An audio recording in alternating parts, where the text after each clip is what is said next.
Hello everyone, welcome to Gyan Mimansa. In continuation with our video series where we are discussing the answers to the questions given to you on Telegram channel, today we will be discussing our question number 7. The question number 7 was related to article number 15, GS2, 10 marks question, 150 words. So the question was elaborating article 15 of the Indian Constitution, briefly discuss exceptions to the general rule of non-discrimination provided under it. Okay, so as you know, Article 15 is for non-discrimination.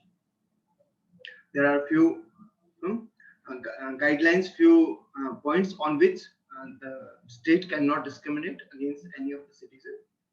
So you need to elaborate the Article 15 and also you need to briefly discuss the exceptions that are given in the article. Okay, so in the introduction, you can introduce with Article 15 is mentioned under fundamental rights, which is mentioned in part 3 of Indian Constitution. It is a non-discrimination article. That means it provides rights against the discrimination to all citizens of India. Fine. Then you can discuss Article 15 and then you can write about the exceptions and then you can conclude. So let's look at the body part. In Article 15, there are 6 clauses, 15, 1, 2, 3, 4, 5, 6, like that.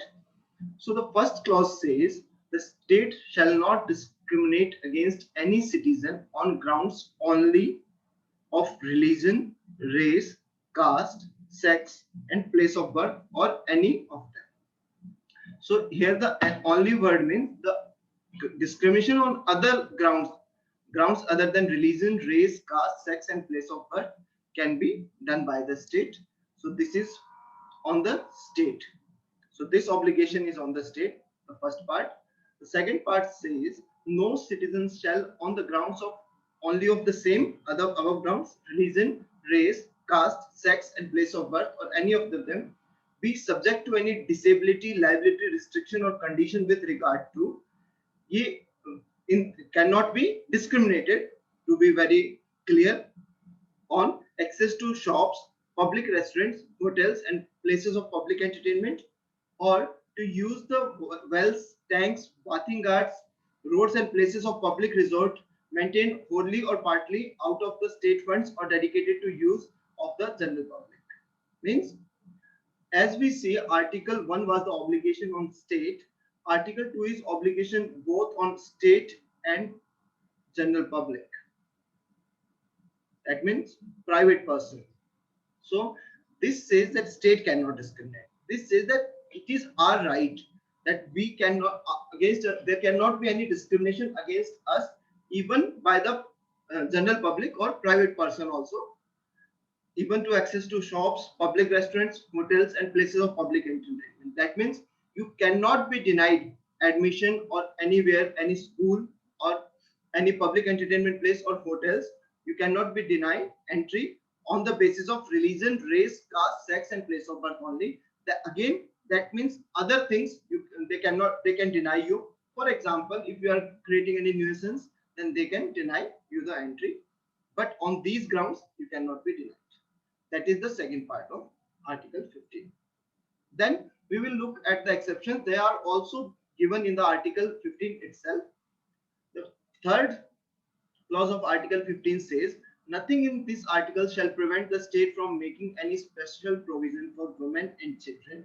That is, state can make special provision for women and children. For example, maternity benefit, state can make.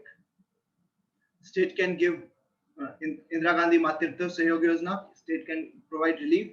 State can reserve seats for them, women. For example, 33% according to 73rd and 74th Amendment into local self-governance.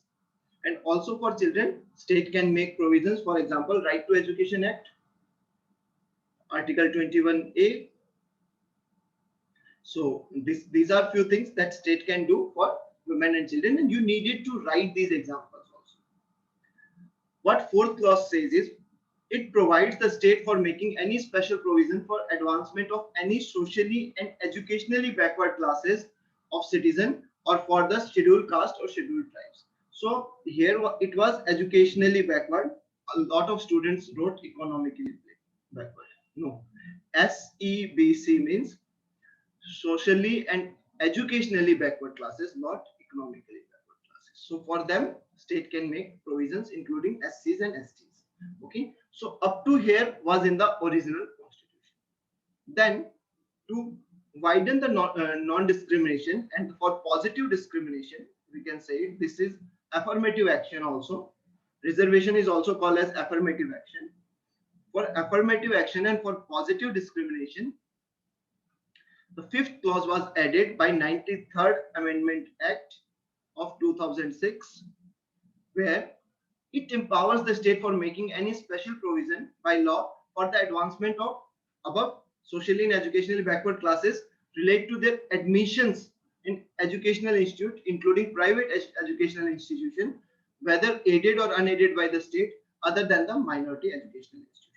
That means other than minority educational institutes, state can make laws to provide reservation for these people, socially and educationally backward citizens of India, even in the private educational institutes and the educational institution.